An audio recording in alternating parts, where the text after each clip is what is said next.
Hi guys, welcome back to my channel. This is Hannah Grace. I hope you guys are doing really well. So today we're going to be discussing 4 to 5 things that you need to be able to accept as a recovering codependent or as a recovering people pleaser. So let's get into it.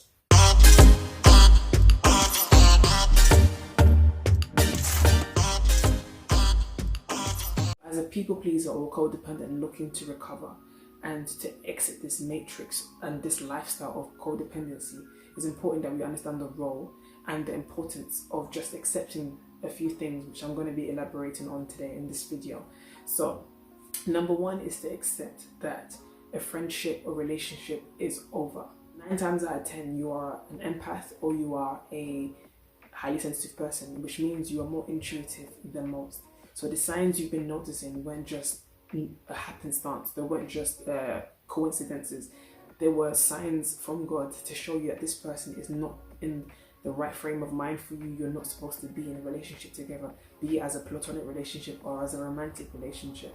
So now is the time to act on the signs that you've been granted and no longer ignore these signs and just accept that the relationship that you once held dear, the people that you loved, the person that you cared for is no longer going to be in your life anymore.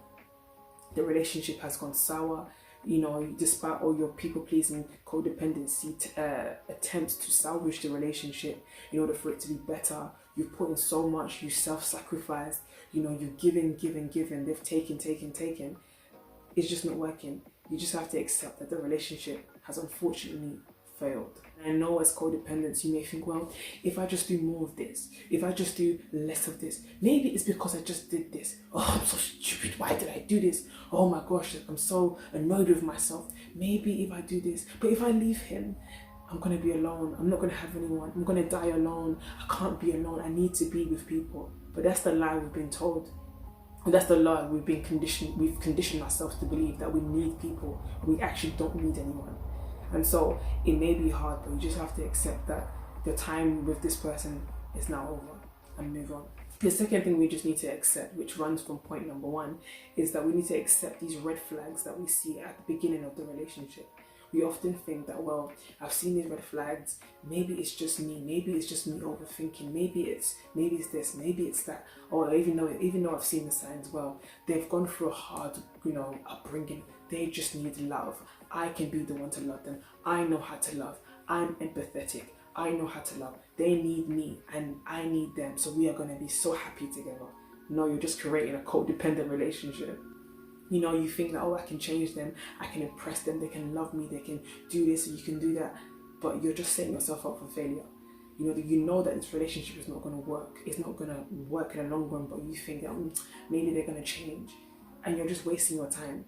And the tip here is to know that your time and energy is valuable. And if you see your time and energy as valuable, then you won't be wasting your time with people that you know don't meet your standards.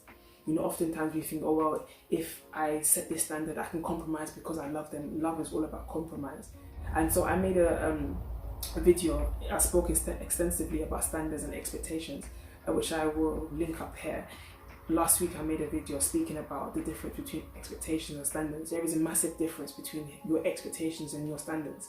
If this person that you are attempting to be in a relationship with is clearly not meeting your standards from the onset, why waste your time in trying to pursue a relationship with someone who doesn't respect you, who doesn't care for you? They're showing clear signs that they're not supportive, they don't love you as much as you love them, they're not willing to love you, it's all about them. You've given, this is from the beginning. They're showing that they can't give back to you, so you're giving your time, you're giving your energy, you're the one that's planning dates, you're the one that's going over to their house, you're the one that's giving, and they're happily taking, and you're thinking it's not reciprocated, but you think, oh, maybe if I just give a bit more, then they will change. Then you give more to the point where you're dry and you're thirsty and they're still taking from you, and you think, oh, maybe, until you're down the rabbit hole and it's gone so far in that you love this person now. You are so tied together, your souls are intertwined, and it's so difficult for you to leave. So it's very important that we should just accept the signs that we see right from the onset. Accept them at face value. Don't think you can change them. So the third thing is just accepting where you are right now in life. That's emotionally, that's spiritually, that's mentally, that's financially, etc.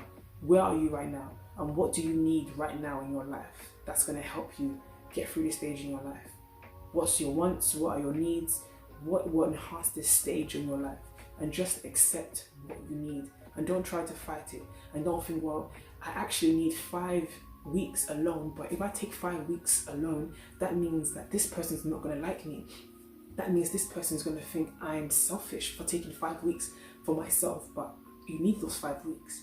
And we often try to play down our needs because we want to impress people, because we fear missing out. What if I miss out on having this relationship with this person if I take the time to do the self-work that I actually need to do? So you need to be more reflective, you need to meditate more, you need to pray more, but you feel like if I pray and if I meditate, if I say these words of affirmations, if I show that I'm on this journey of healing, this person's not going to be attracted to me anymore. Oh my gosh, but I need this person. I want to be in a relationship. Oh my gosh, life is so hard. Oh my gosh, I don't know which one to pick. And then you think, oh, I can juggle the two. I can eat my cake and have it. And that's only putting you in a worse position, because you're operating from a place of deficit. You're already drained. You're already tired. You already know what you need, but you are forgoing what you need just to please someone else. And that's what we shouldn't do. As we recover from this lifestyle of people pleasing and codependency, we should just accept what we need. I need 5 weeks out. I need to be focused on myself. I don't need to be helping everyone else right now. Though I have a natural desire to be empathetic and to care for people, I need to care for myself. That's what I need right now. Take it or leave it. If you don't want to love me because I want to take 3 days off, okay, I love me. You should just accept what you need and how it is that you need it. For example, you may need some time alone. The manipulator in your life may be like, well, you can have time alone on the weekends. You can still do all the things that you're doing now. You have your time alone on the weekends. But being self-reflective, and you don't need time on the weekend. You need time right now, during the week, throughout the whole week. But because you don't want to offend them, because you want to please them, because you don't want them to abandon you and reject you, you just take them on that offer. And that's not what you need. And that's what we're not going to be doing anymore, because we're recovering from this lifestyle of people pleasing. It's always good to be clear on what you need and why you need it, because when objections come, and they will come from the manipulators in your life, they will try to manipulate you and try to twist what you want around. You can clearly say objectively, no, I know what I want and I know what I need and I accept what I need. Whether or not it's comfortable for you, this is what I need, and you can have the confidence. It gives you a better standing when it comes to confronting people like that.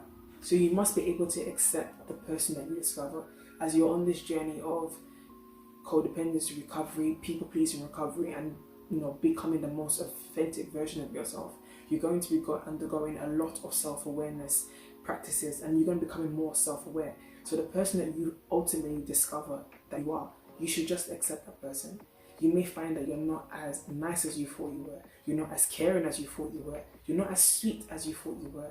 Because of all these years, you have masqueraded your true self with a persona that fitted the surroundings that you were in, the people that you were in.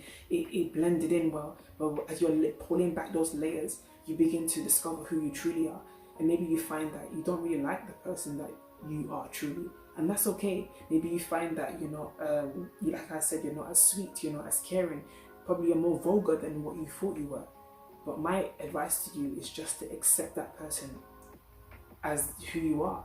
It doesn't mean you should be there forever. It doesn't mean you should never change. But first of all, accept that person, embrace that person, and then work to change, to become better, and not say, oh, I can't accept that person. Oh my gosh, no, you're just too far from my norm. Oh no.